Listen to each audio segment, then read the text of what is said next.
Hello, and welcome into the PHNX Suns pregame show brought to you by the DraftKings Sportsbook app, America's top-rated sportsbook app.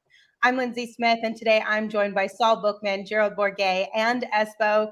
And guys, it is early morning hoops. We are playing some brunch basketball today. The Suns are taking on the Detroit Pistons in Detroit. How you guys feeling? You awake?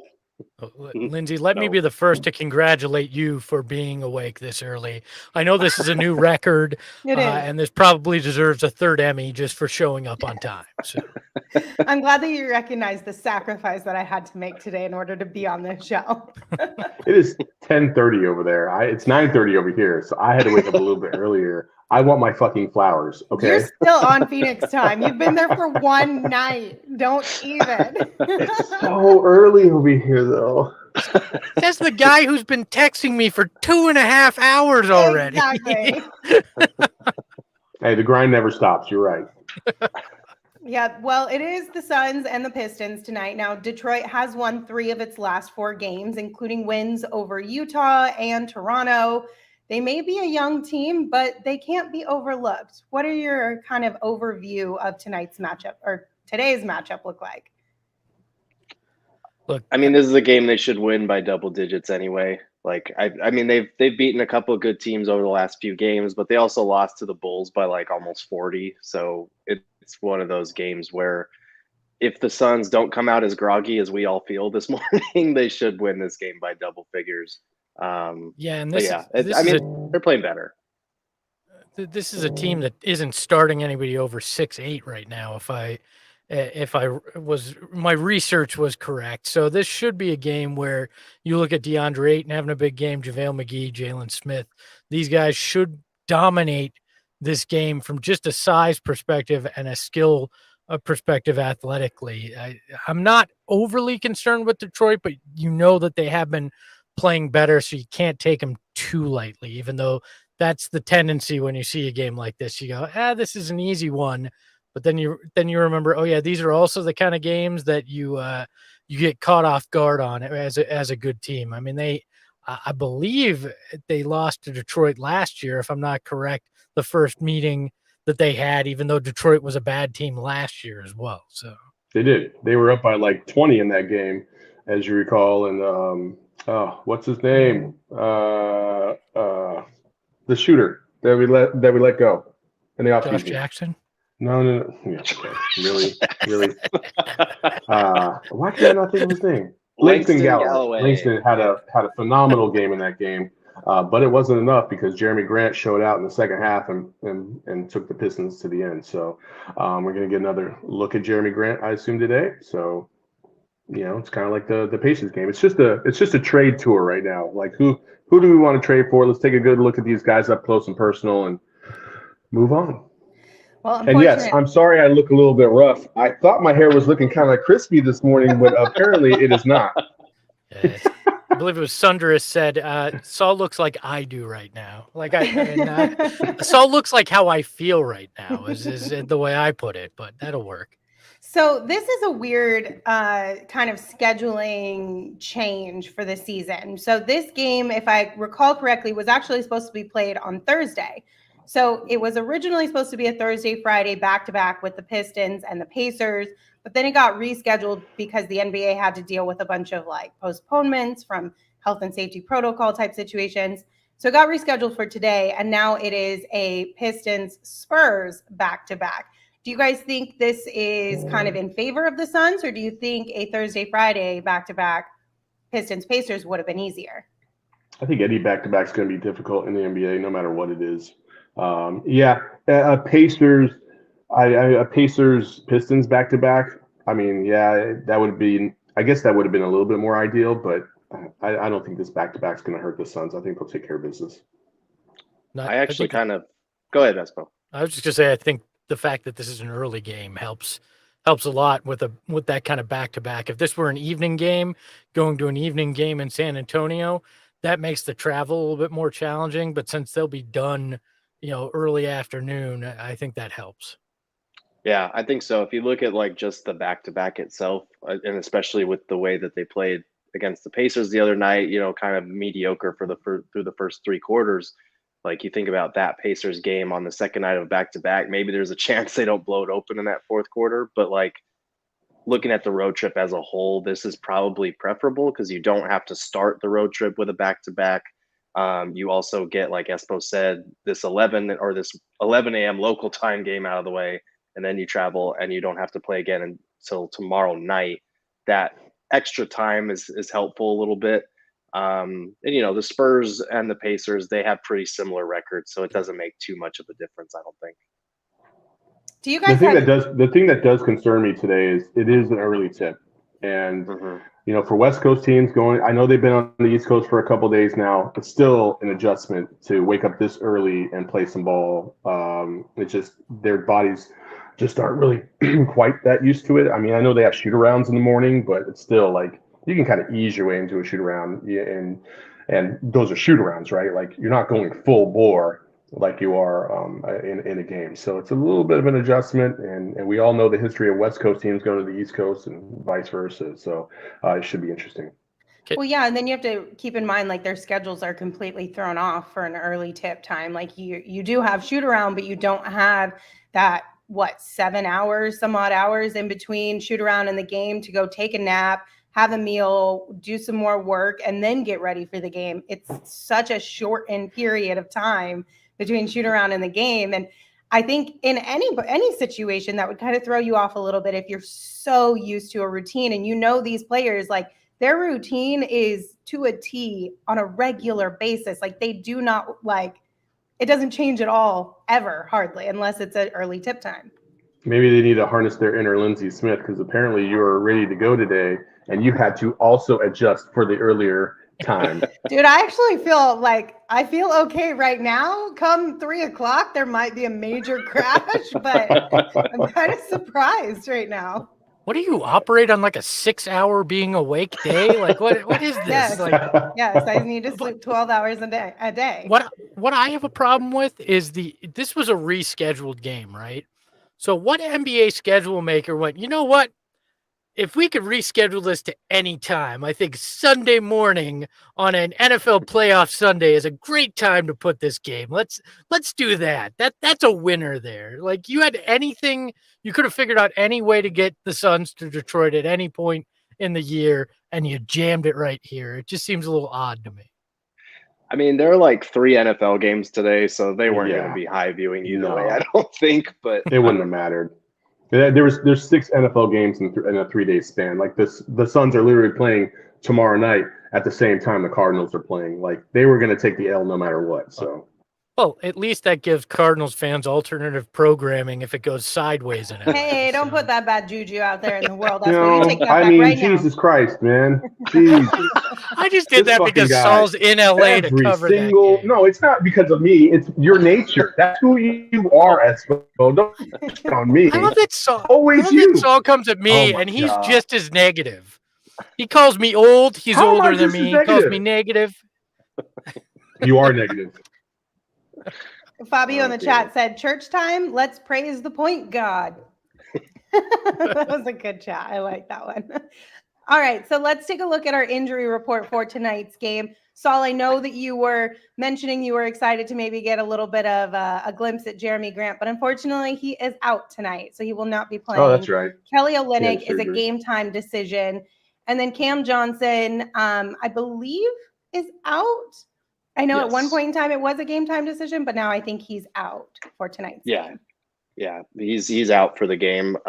Monty said that he thinks the Suns are being not overly cautious, but they're erring on the side of caution with him because he said based on the way he looked in practice yesterday, he looked like he's getting a lot better and he's pretty close to being ready to go. So if he doesn't play on Monday, I'd be shocked if he doesn't play in the Suns' next game. It seems like he's on the precipice of coming back.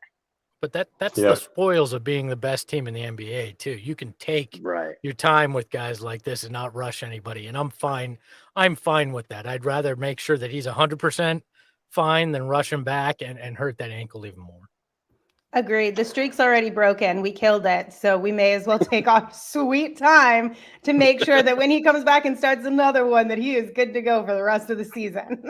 Learned our lesson on that one, hopefully. Right, Monty? Hopefully.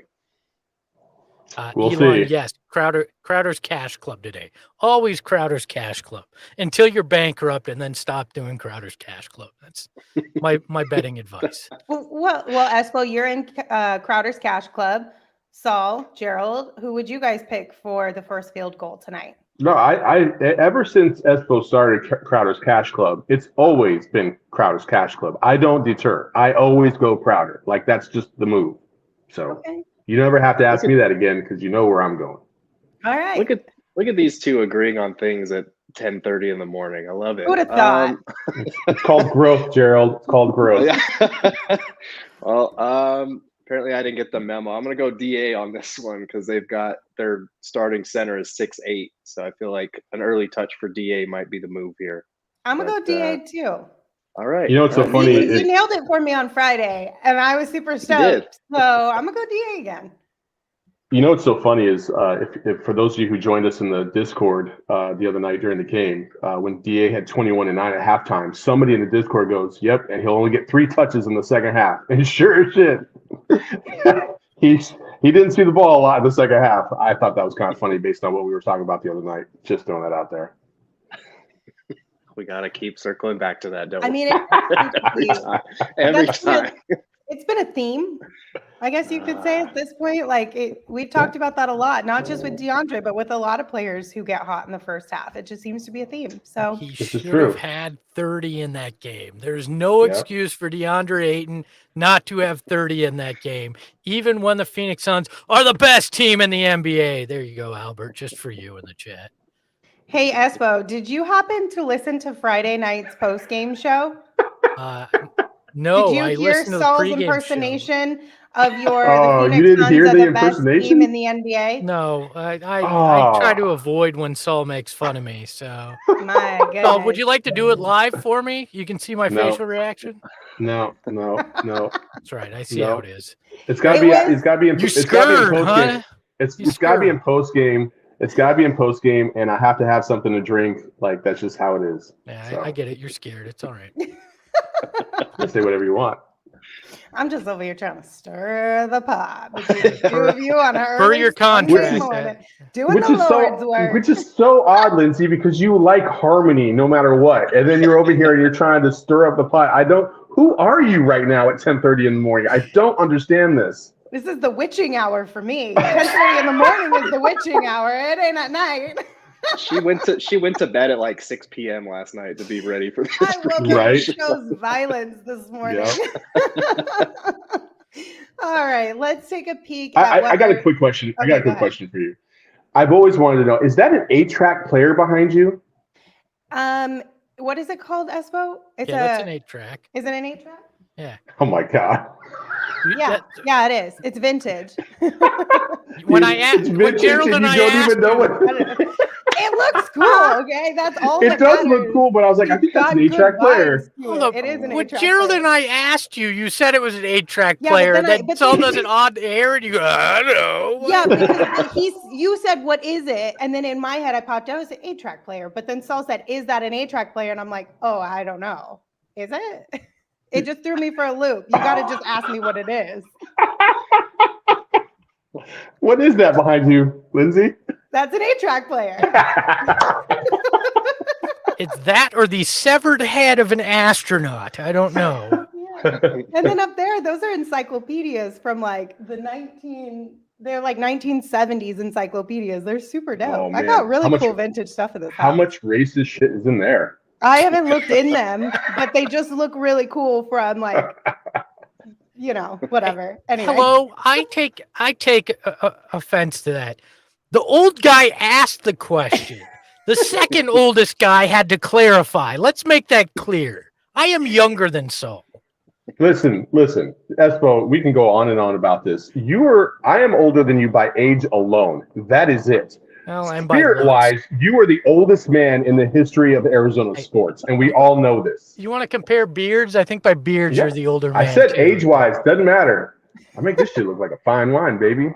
Yeah, Okay. Let's move on and see what our friends over at DraftKings think about tonight's game. Espo, give us the breakdown. They think it is a blowout this morning. It's a 12-point Suns favorite here in this game. So nice. I think that's a pretty good point spread there. I don't think I picked the spread today, but should we talk about our picks and why we chose them? Yeah, let's bring up our picks. All right, let's bring that up. Go ahead, Gerald. You tip us off. Yeah, I got the Suns by 12. When I looked this morning, it was 11.5. So I went with 12, having the Suns covering. But apparently now I am right on the line. So now I look like the non-confrontational one. But I got Suns by double digits either way today. I had Pistons by 1,903, but I don't know where the 3.3 million came. Is 3.3 million the number of cars that were exported from Detroit? That it's very close. That is the number of U.S. made cars sold in 2021. Okay. I figured it had to do with cars, so at least I was close. I had 1903, which was the start of the year Ford began.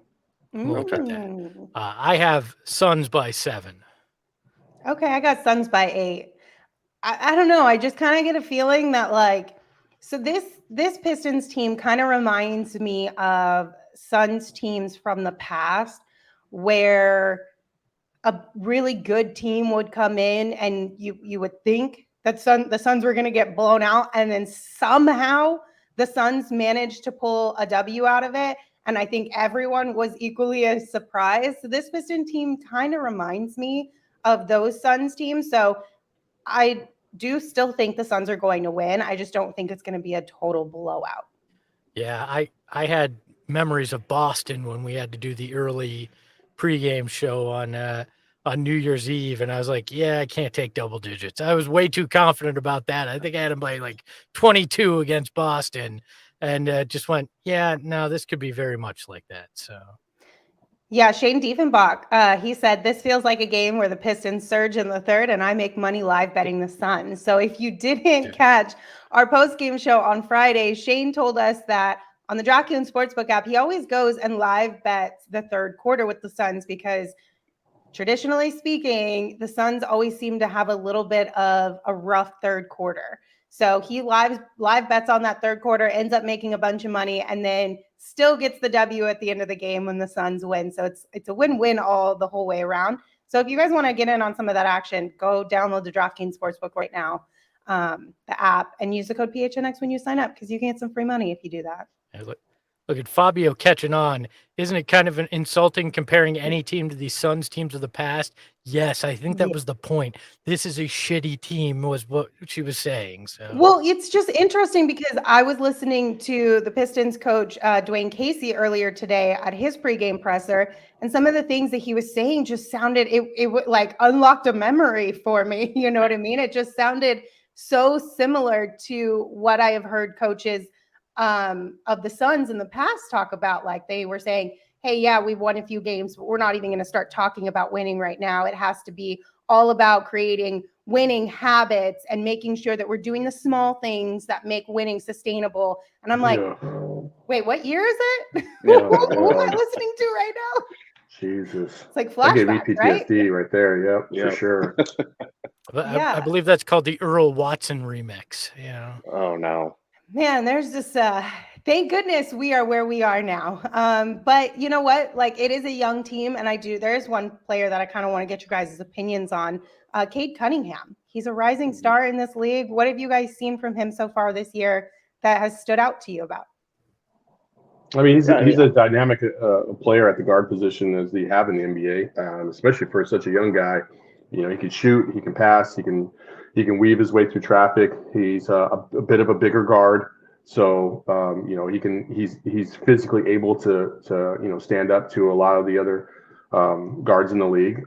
He's fun to watch. I think he had something like over 40 points the other night. He's just really fun guy to watch. It's for a Pistons team. You know, he is their version of Devin Booker. Different player, but still represents the same thing in the context of that team.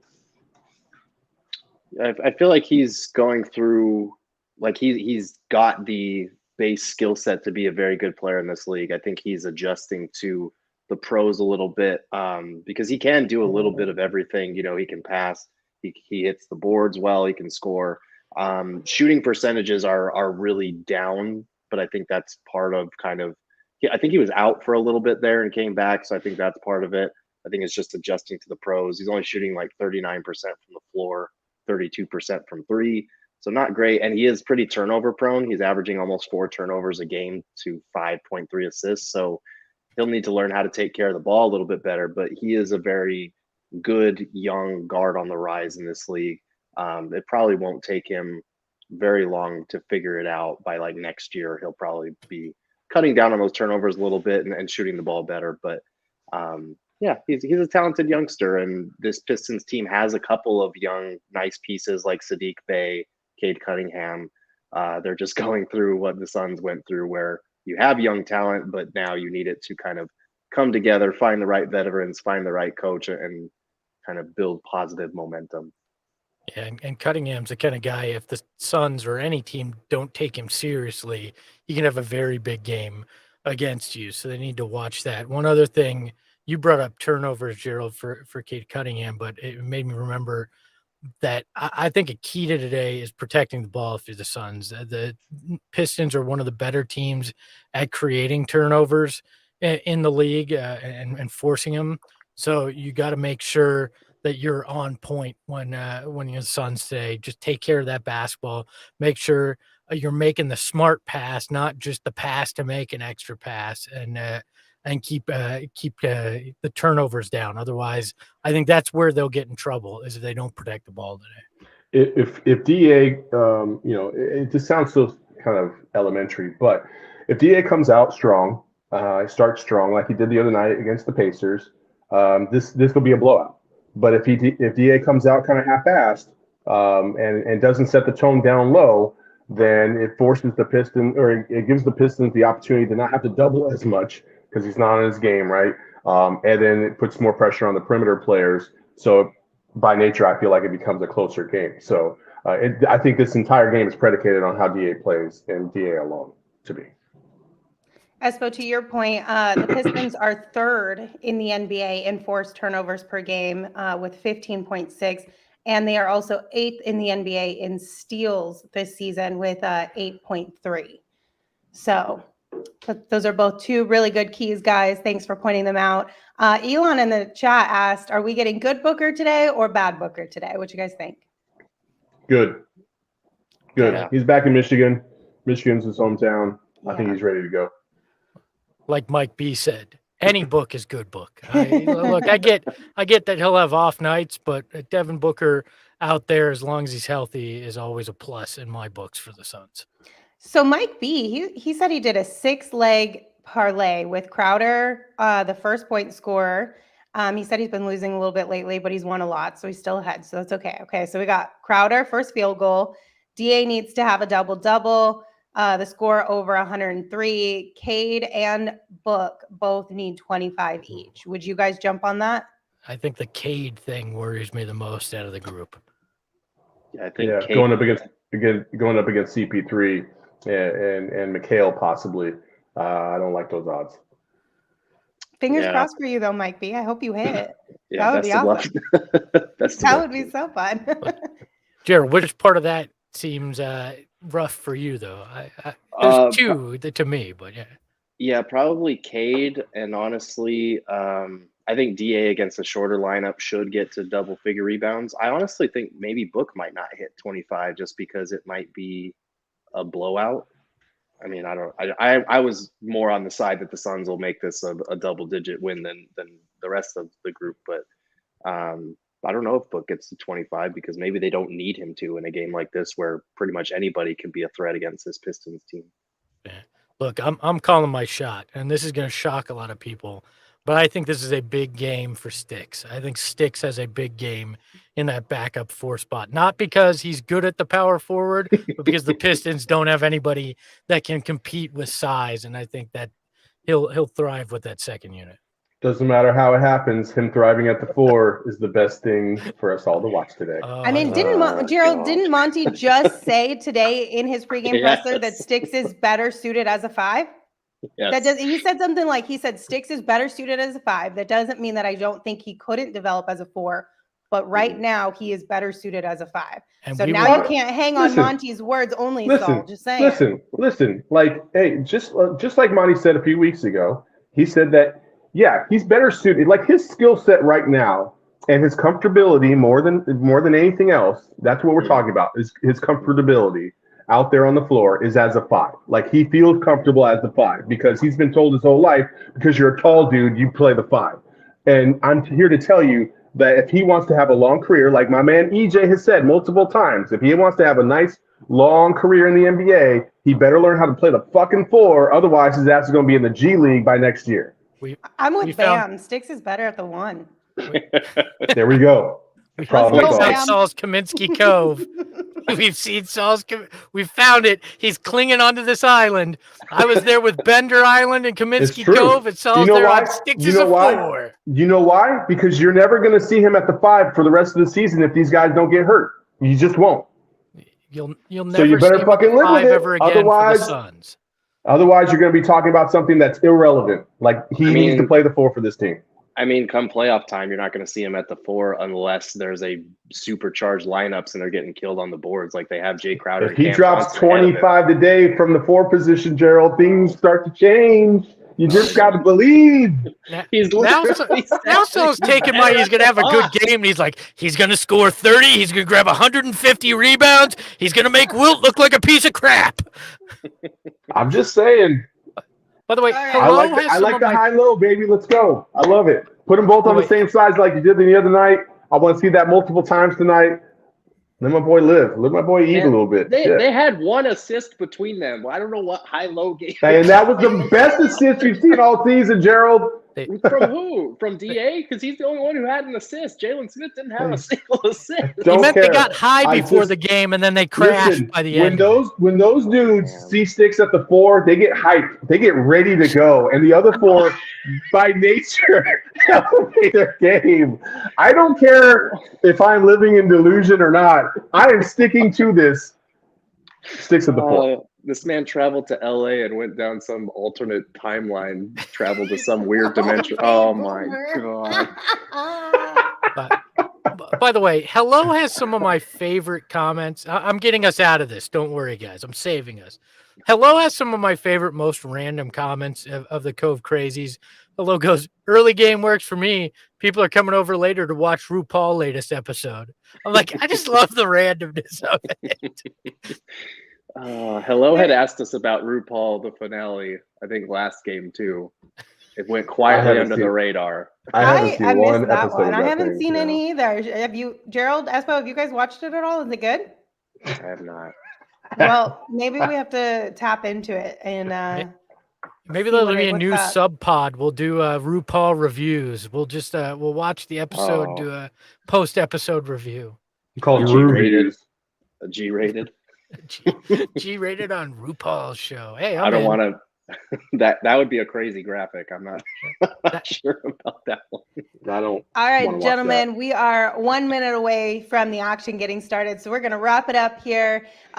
Thank you all for tuning in to our early morning pregame show. Don't forget, we'll be right back here after the game wraps up. So put it in your schedule now. Come hang out with us then. Until then, you can follow the show on Twitter at PHNX_Suns. We'll be there during the game.